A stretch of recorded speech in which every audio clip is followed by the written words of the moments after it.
wabarakatuh.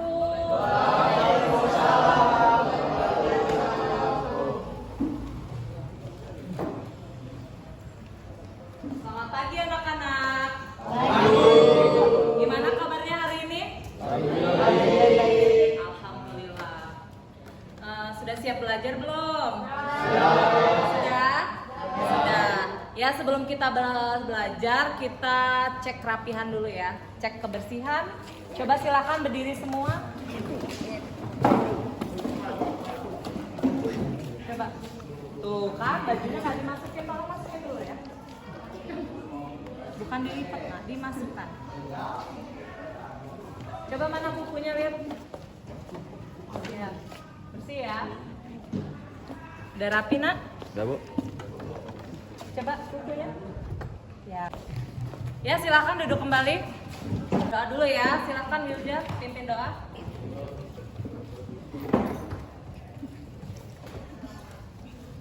Duduk, siap. Rak. Belum mulai pelajaran pada siang hari ini. Mari kita berdoa terlebih dahulu. Doa mulai. Amin ya rabbal alamin. Selesai. Beri salam. Waalaikumsalam warahmatullahi wabarakatuh. Terima kasih, Nak. Untuk menumbuhkan rasa semangat kebangsaan dan cinta tanah air kita. Silakan semuanya berdiri. Menjunjung tanah airku Indonesia. Terima kasih, silakan duduk kembali.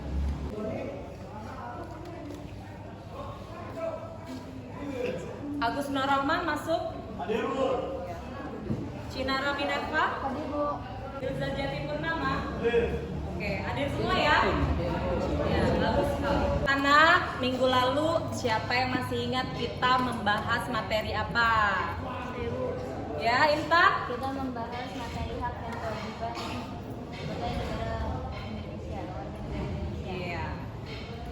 Yang lain masih ingat gak? Jadi kita membahas tentang hak dan kewajiban warga negara.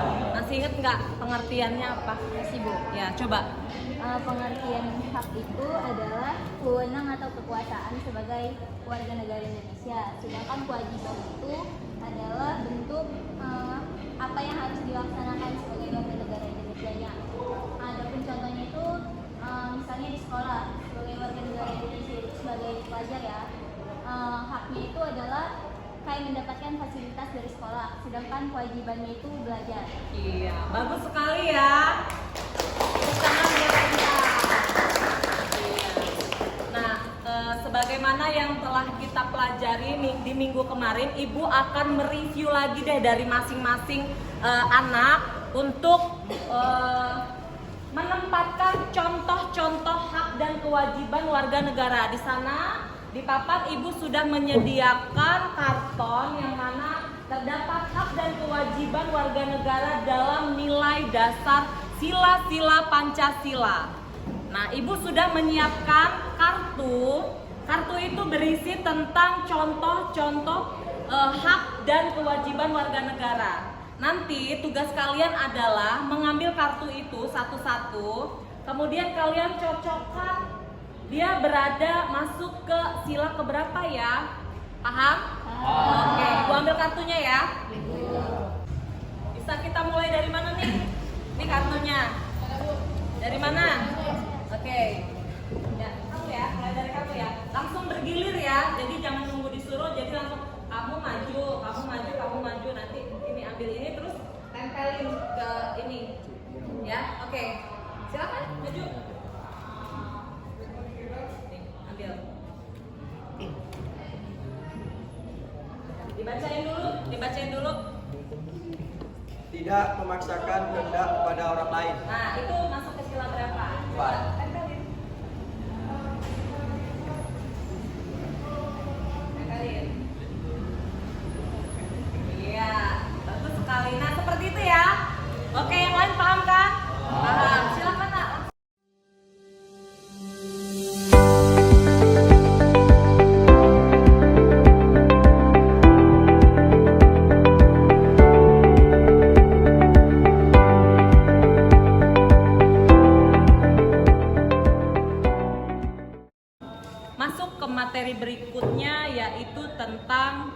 pelanggaran hak dan pengingkaran kewajiban warga negara. Kalau kemarin kita telah belajar tentang hak dan kewajibannya, kita telah belajar contoh-contohnya tentang hak dan kewajiban warga negara. Sekarang kita mau membahas tentang kasus-kasus pelanggaran dan pengingkaran hak dan kewajiban warga negara. Kita akan menyampaikan lagi capaian pembelajaran, yaitu peserta didik mampu menganalisis kasus pelanggaran hak dan pengingkaran kewajiban sebagaimana diatur di dalam Undang-Undang Dasar Negara Republik Indonesia tahun 1945. Kita akan menyampaikan juga tujuan dari pembelajaran kita, yaitu melalui model pembelajaran Problem Based Learning (PBL).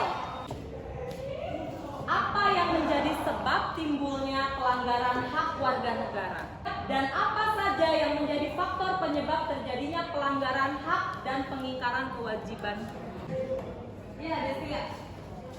Apa yang menjadi sebab timbulnya pelanggaran hak warga negara? Ya. Timbulnya pelanggaran hak warga negara itu terjadi karena warga negara tidak bisa menikmati atau memperoleh haknya dalam sebagaimana mestinya. Ya, Pelanggaran betul sekali. warga negara itu sendiri terjadi karena adanya pengingkaran terhadap kewajiban Ya. baik oleh pemerintah maupun warga negara itu sendiri. Iya, bagus sekali. Beri aplaus buat Destia.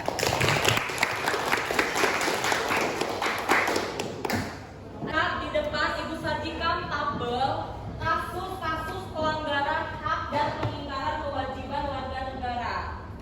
Di sana ada tabel. Ayo kita jawab bersama-sama. Penegakan hukum yang masih belum optimal itu termasuk pelanggaran hak apa pengingkaran kewajiban? Siapa yang jawab pelanggaran hak? Oke, semuanya ya. Kita bahas di sini. Apa itu pelanggaran hak dan pengingkaran kewajiban? Nah, kita bahas satu-satu ya. Pelanggaran hak warga negara adalah tindakan seseorang atau sekelompok orang baik yang disengaja maupun tidak disengaja yang secara hukum menghalangi, mengurangi, membatasi hingga mencabut hak seseorang. Akan menampilkan video pembelajaran yang berjudul tentang pelanggaran hak dan pengingkaran kewajiban. Silakan disimak. Nanti setelah kalian menonton video ini, Ibu akan bertanya kepada kalian dan kalian harus mencari itu apa saja yang menjadi pelanggaran hak dan pengingkaran kewajibannya, ya. Masing-masing kelompok cukup satu aja, nanti kalian langsung diskusikan. Lodi kemana sih?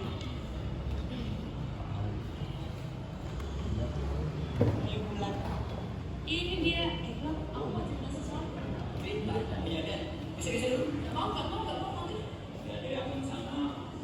Gimana videonya setelah ditonton? Jadi banyak sekali pembelajaran terhadap kasus-kasus pelanggaran hak dan pengingkaran kewajiban yang ada di video ini ya. Di video itu ada beberapa hak yang didapetin sama siswa itu. Yang pertama itu ada fasilitas sekolah kayak kamar mandi, Iya. ruang sekolah. Yang kedua itu ada materi dari guru berupa penjelasan segala macam. Ada kursi, ada meja segala Nah macam. itu haknya kan. Ya. Kalau pelanggaran haknya apa? Pelanggaran, ada pelanggaran kewajiban. Pelanggaran kewajiban, Pelanggaran pengingkaran kewajiban. Pengingkaran kewajiban. Yang oke. pertama itu dia telat masuk sekolah. Iya, telat masuk sekolah. Yang kedua dia tidak mengerjakan tugas. Tidak mengerjakan Diberikan oleh tugas, guru. terus Tidak menyimak saat guru menjelaskan materi. tidak menyimak saat guru menjelaskan materi. Terakhir ada dia buang sampah. Buang sampah tidak pada tempatnya. Oke, good job, bagus sekali. Tepuk tangan untuk kelompok 3. LKPD, sebuah permasalahan yang harus kalian pecahkan di dalam kelompok kalian masing-masing. Jadi ini pakai kelompok yang minggu kemarin ya, untuk menjawab soal permasalahan. Jadi di sana sudah disajikan gambar dari bentuk kasus-kasus pelanggaran hak dan pengingkaran kewajiban. Nah, nanti di bawahnya ada pertanyaan dan pertanyaan itu yang harus kalian pecahkan. Paham? Paham ya? Baik, Ibu bagikan. Ini kelompok 2. Berdiskusi Yang akan Ibu nilai adalah 1, kemampuan bekerja sama.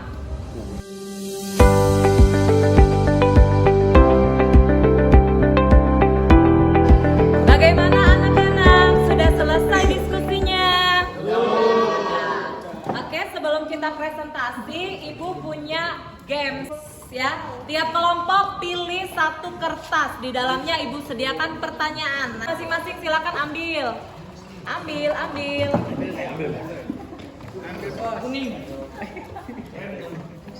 Yo, dibaca pertanyaannya. Coba ya. Kamu satu. Ayo, tanyakan. Sebutkan bunyi Undang-Undang 1945 alinea 4. Alinea keempat, coba. Siapa yang mau jawab? Ya, coba. Daripada itu untuk membentuk suatu pemerintah negara Indonesia yang melindungi segenap bangsa Indonesia dan seluruh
dapat menyimpulkan materi pembelajaran kita hari ini? Silahkan tunjuk tangan. Oke, Kawin. Menambahkan, karena hari ini kita berdiskusi dengan pengingkaran kewajiban dan juga pelanggaran hak, dan juga kita sudah berdiskusi tadi beberapa kelompok, dan saya harap semoga ini bisa memecahkan beberapa kasus yang sudah pernah terjadi dan semoga tidak ada kejadian lagi.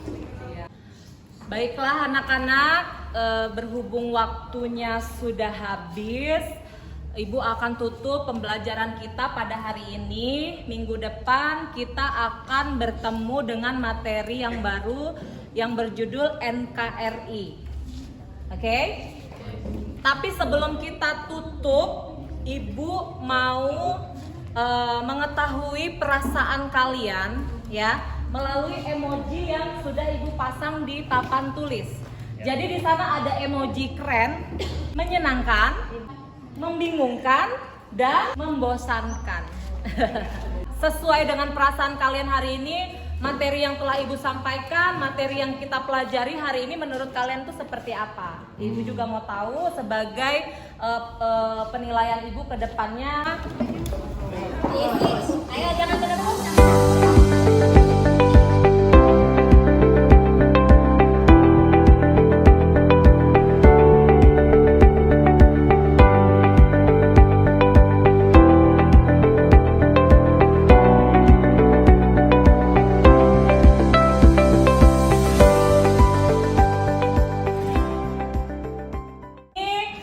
Rata-rata menyenangkan. Menyenangkan kan? Ya. Coba siapa yang mau kasih argumen, testimoni kenapa sih pembelajaran kita hari itu menyenangkan? Iya, Intan silakan. Kenapa hari ini tuh menurut saya menyenangkan itu karena kan ini dibuat kelompok dan sama-sama kerjasama gitu. Udah tuh sama kayak tadi bisa beradu argumen. Nah, Ibu kalau dalam menyampaikan materi menurut kamu cukup jelas apa tidak jelas? Cukup jelas ya. Baik. Intinya menyenangkan ya. Alhamdulillahirobbilalamin. Ya, untuk kedepannya kita akan belajar lebih menyenangkan lagi daripada hari ini. Oke, baiklah, Ibu akhiri. Bila ada kata-kata Ibu dalam pembelajaran kita hari ini telah menyinggung kalian dan tidak berkenan di hati kalian, Ibu mohon maaf ya. Wabillahi taufik wal hidayah. Wassalamualaikum warahmatullahi wabarakatuh. Waalaikumsalam.